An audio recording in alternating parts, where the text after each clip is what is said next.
Hello, welcome back once again to Random Edge Productions. I'm Tristan. Today I was going to share a little bit of I guess you could call it a personal testimony or personal experience I had. You probably saw on the thumbnail, it has something to do with an injury, my jugular vein.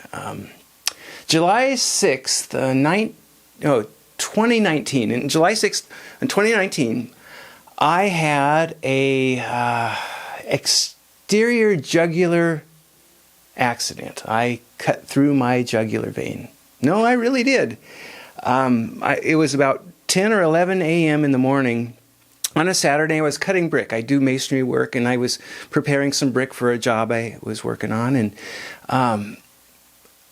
I didn't notice on the blade that it was a bit fatigued, and a part of it broke off. In fact, just so you know what I'm talking about, this is the part. I keep it as a necklace as a reminder. In fact, I think I got a picture of it close up. You see that? And then also the blade. I've got it here. I'll just go ahead and show you this. This is what it was off. I didn't notice, but there was hairline cracks. I can even see them on other ones. I had overused my blade, and it broke off. And what happened, it went and it cut me from here all the way up to here. I don't know if you can see this scar or not. It kind of, if you wonder why I always it looks so funny sometimes, because it's a scar. It right back here, and then the bottom of it's down here. So this is the distance that it cut. All right, okay. So I'll try not to be too descriptive about this, but yes, it was a severe, life-threatening injury. And looking back, I call it my survival is certainly based upon the Lord wasn't done with me yet, and the accident itself, I would call it a blend of God's sovereignty and my stupidity for how it happened. Anyway, I'm going to just describe what happened. It was an interesting thing. I don't encourage anybody to go through something like that, but you can make it through. So anyway, I was cutting the brick, and something snapped, and I felt something hit my neck. Now, oftentimes when I'm grinding or cutting brick, you'll get a piece here or there, and I wear protective eyewear and stuff for my ears and stuff, but I didn't have my neck protected. And it hit. Now, it didn't really hurt. It just kind of felt like somebody punched me just a little bit, and I thought, oh, a piece of brick came off there. And as I'm holding it, I'm noticing it's warm, and then I look down, and it's dripping. I go, oh, no, great. So I'm down at my barn. It's about 160 feet from my house and uphill. And I, immediately held pressure on it, and I ran up to the house. I know I needed to have this looked at. I had no idea how bad it was. I just know that I had cut myself and it was bleeding. And so I got up to the house and I called my wife, hey, Becky, I need some help. Need some help here. And she happened to be home at the time, which was good. So I'm in the dining room area on a hardwood floor, and I just laid down there and was holding it. And she goes, "Well, you want me to take you to the doctor, or do you think it's bad enough?" And I'm going, yeah. You need to call someone. So she called an ambulance, and actually 5 or 15 minutes later, they were there, which was a pretty good time. And then the paramedics arrived, and I'm laying on the ground. I thought, well, I better not be standing up, because if I pass out, that could even be worse. But I'm holding it. I still have my work gloves on. I'm holding it. And I'm just keeping the pressure on, because I knew that much about first aid. And my wife got me a towel and putting a towel on it. I had no idea. My wife had to witness the outpouring of, oh man, that wasn't quite the word I wanted, but she had to witness the more than I did, because I couldn't really see it. And so they get there, and, well, here, a side note on this. See, this was a Saturday, and I'd been preparing to preach on Sunday. I was at a church fellowship, and the pastor had asked me if I wanted to share. And I said, that'd be wonderful. And so I had, the next day I was supposed to go in and preach. Well, this happened, and I'll finish that part of the story a little bit later. But I'm laying there. Paramedics come in, and they want to take a look at it. And, you know, I got my hand on it. And they go, they say, you got to release your hand. There's two fellows there. And so I move my hand away. And when you see a paramedic go, ooh, that's not a good sign. And if you're a paramedic, think about that. Your reaction to the wound can affect what's going on with the person who's injured. For those who are around me, I don't get really worked up. I mean, I in situations, I don't panic or hyperventilate or extremely worry, because more often than not, I recognize there's nothing I can do. I just have to go step by step, and I just relax as much as I possibly can. So they examine my neck, and they say, well, we're going to have to lean you up. I said, oh, okay. So basically what they did is they raised me up, and they put I would call it a tourniquet, because they had to stop the bleeding, so they had to have it really tight. I'm not one to encourage that type of tourniquet on your neck, but hey, I'm here to talk about it, so it must have worked. Anyway, as they're doing this and they're leaning me up, I'm saying, whoa, guys, I think I'm going to pass out. Guys, I think I'm passing out. And then I said, here I go, and I passed out. Now, my poor wife, who's witnessing this, she's standing there. Well, I didn't see her. I was passed out, but I anticipate she was standing there watching what's going on, you know, very, very concerned. And later she shared with me, you know, when you passed out, I thought you died. Oh, man. That would be very hard to watch. And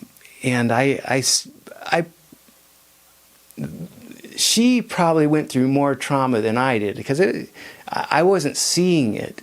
And I knew that I was still breathing. I knew I wasn't in pain. That's another thing about this. I never did have any pain from the neck cut or surgery. For whatever reason, there wasn't any pain. I'll tell you about the things I wrestle with now, but at that point, there's no pain. So anyway, they get this tourniquet strapped on, and they lower me back down, and I'm out, and they're working on my neck. So the next thing that I know, and think about this, you're coming to, and you're not quite sure what's going on, but you know that you're choking, because there's something on my neck, and you see two strange guys with their hands near your neck, and I'm kicking and squirming, and they're going, they go, relax, and then it dawned on me, oh yeah, paramedics. But that's a strange sensation, opening your eyes and feeling like you're choking and have two strangers there. Anyway, so they were able to get it to a place where they thought they could take me in the ambulance. I hope they say that right. Sometimes I say certain words funny. People think I say orange, weird, and wolf, and ambulance. Ambulance. I think I say it right, but there you go. So they get me out there, and they get me in the back, and they get me strapped in, and they have the door closed, and Becky's outside waiting, and she said it took about a half an hour. And she was convinced that I had died in there once again, because if I was still alive, they would have rushed off with it. But it wasn't that. They were getting me ready for transport, which is a good thing. And so she was relieved to hear that I was doing fine, and they were getting ready to go, and that she could follow. But they encouraged her not to try to keep up with the ambulance, because they were going to really go for it. And I tell you what, there's two times in this experience that I really felt pain or discomfort at an extreme level. And that was, number one, the ambulance ride. Now think about this. I'm laying strapped in, and my head is towards the driver, I would be laying back and he'd be behind me. And so they're going at a high rate of speed and stopping really quickly. So what happens is, you're laying there and all the blood goes rushing to your head, and then they go another way, and you're so I never think about that. You think, oh, they're in good hands, but anybody riding there that's injured, that's a traumatic experience, just being transported at a high rate of speed around corners and stops and the whole thing. And the other time that I felt pain was when I got into the emergency room. I think they gave me some name. I think it was like Dakota. They didn't even check me in. They just put a wristband with Dakota or Montana or some. I think it was some state. I was in a state of confusion, so hey, I don't remember. But then they had a big fellow nurse there who was helping get into the surgery thing, and they took off the stuff, and they're cutting my clothes off, and they're wheeling me at the same time into surgery. And this fellow, he knows he's got to keep pressure on that, and he was pushing, and that was the most pain. He was, I could do it with my hand, and it was okay. I didn't feel that but he wanted to make sure that it wasn't his fault that I bled out or something. So he's just pushing on there like crazy. And it's like, oh, that hurts. You don't have to push so hard. I'll be fine. Oh, come on, just relax. Needless to say, I got into surgery, and then lights went out for me, and I woke up later in the hospital room, in the recovery room, and it was crowded.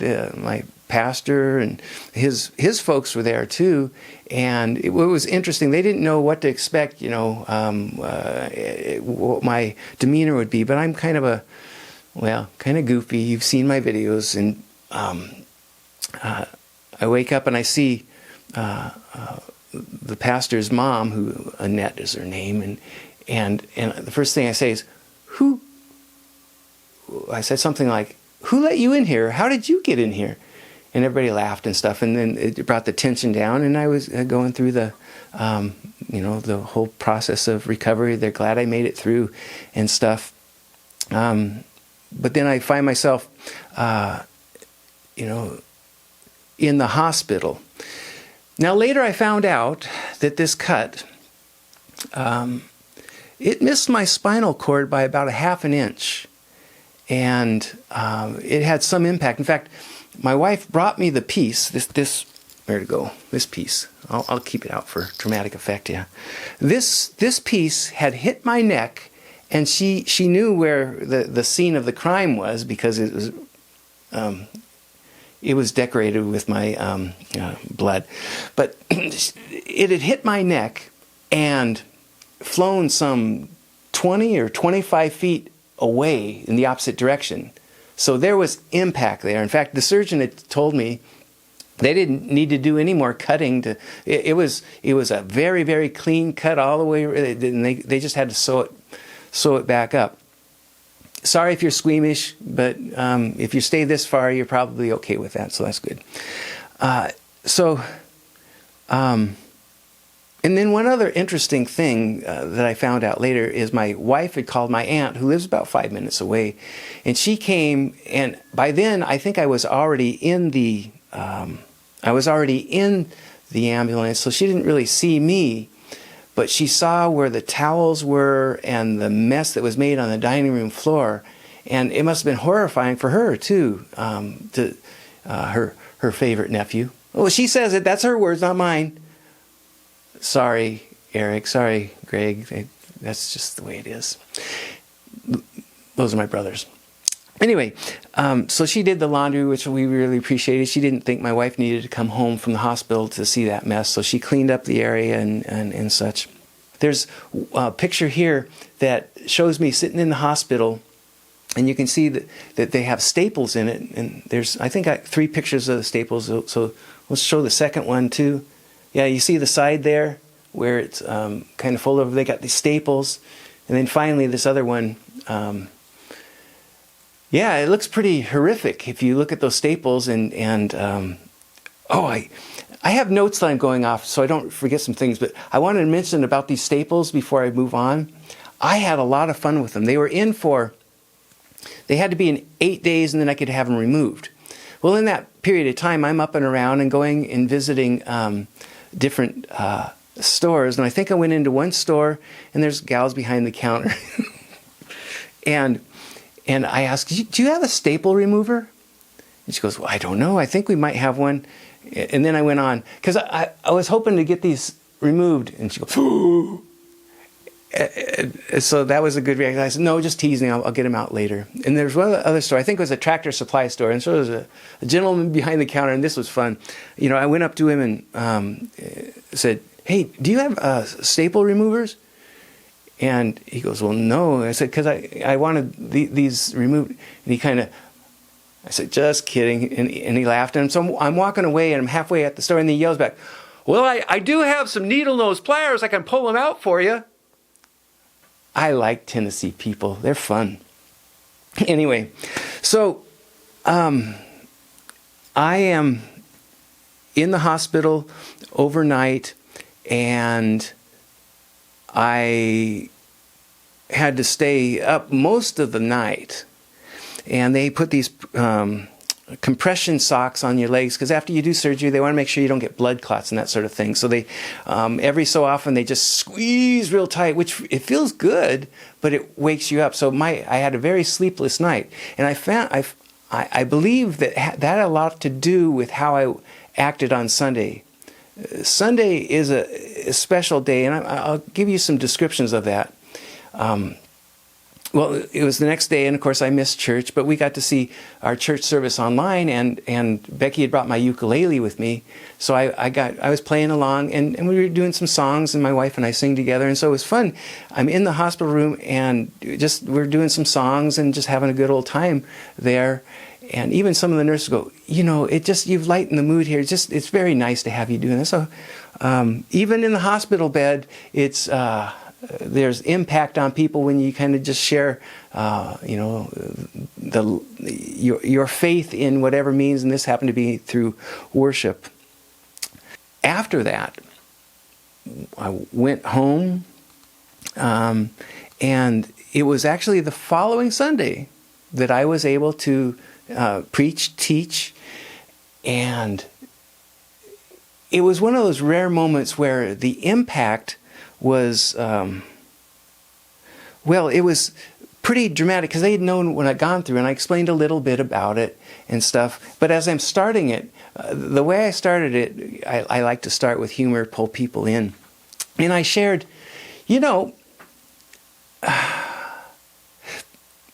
I was supposed to teach last week, but I couldn't do it.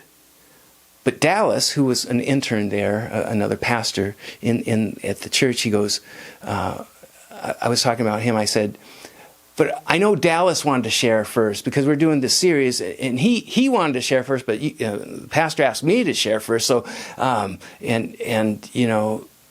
then when I wasn't able, because of the cut, he jumped right in, and I think he was happy about it. And I said, ministry can be so cutthroat.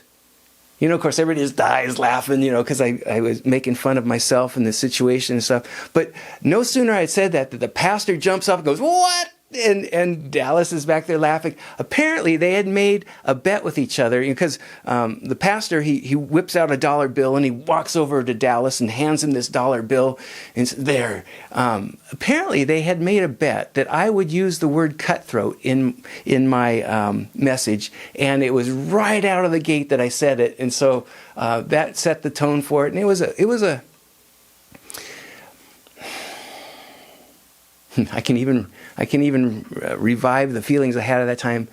To have a life-threatening experience, to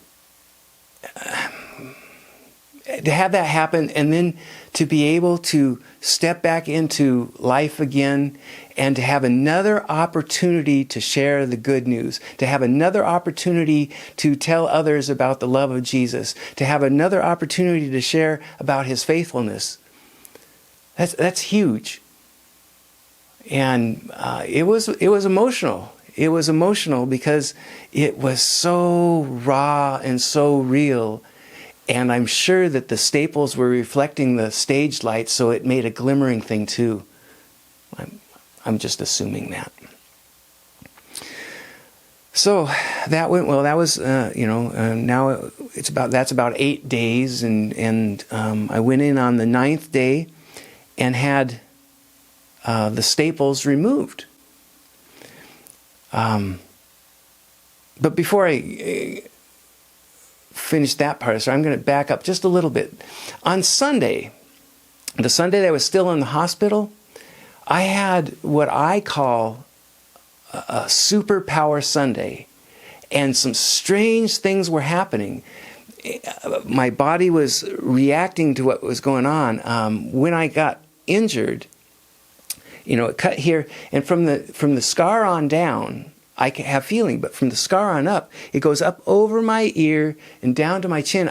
It feels like Novocaine from a dentist. I have nerve damage, and it's been 3-4 years ago or whatever when it happened. But even now, touching it, it's hypersensitive but numb at the same time.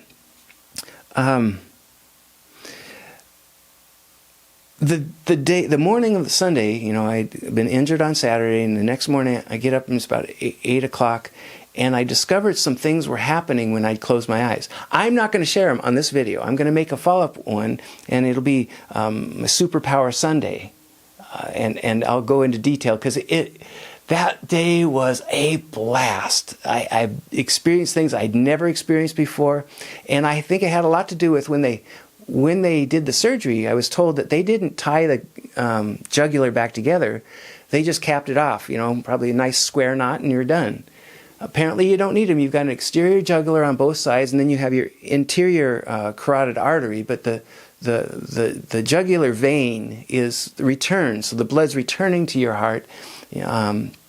And our body is, we're fearfully and wonderfully made. God has made us in such an incredible way. Your blood will find a new pathway back. And I think that's key to what happened to me on that Sunday. As the blood is finding new pathways back, it's firing off different things in my brain. Now, I have no way to... This is all anecdotal, and it's my testimony, it's my anecdotal thing, but I have witnesses to some of the reaction of my Superpower Sunday. So you're going to have to watch the next video if you want to see anything more about that. But I tell you, I still have residual effects of that, and I will explain those too in the next video. So anyway, I got home, oh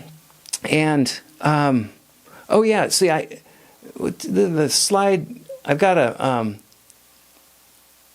there. See, I'm taking precautions. I'm taking precautions when I got home so that I got it safety first, and then I ended up in the next week or so. I had made this into a necklace, and I wear it when I travel, and I wear it quite often when I go out, just as a reminder that life is so temporary.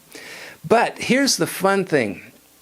On the 10th day, my wife and I had already planned a trip to our friends up in Sitka, Alaska. So I was on a plane. It's 10 days after this life-threatening incident. We're up in Alaska, and this is one of the results of that. If you like halibut, it was wonderful. Oh, by the way, I get to stand by it in the picture. I was there when it was caught. It's my fish they didn't let me do any work. They just made me sit and behave myself, and that was tough for me. Both of those, to sit and to behave myself. Anyway, to wrap this particular video up, life is short. It could be gone in a moment. If you don't know or don't have a personal relationship with Jesus Christ, I'd encourage you. You don't know if you have tomorrow. we're held in the Savior's hands. He loves us. He has a plan for you, but you need to investigate. If you're not already one of his children, you need to investigate that. And by all means, if you want to comment or contact me that way, I don't mind sharing what little I know. Even, a kind of a brain-damaged, jugular sliced guy, I got some things to share with you. And if you haven't subscribed to the channel, there's usually a bell right about... There's usually a bell... Twice? Oh, he likes to ring that bell. Anyway, that means it's time to subscribe. It's time to like the video. That's very helpful. And you can also stay connected by clicking on the bell there. I believe that's what it is. Anyway, I'm kind of relaxed. I'm glad I was able to share my personal journey with you. So I do believe it's time for a nap.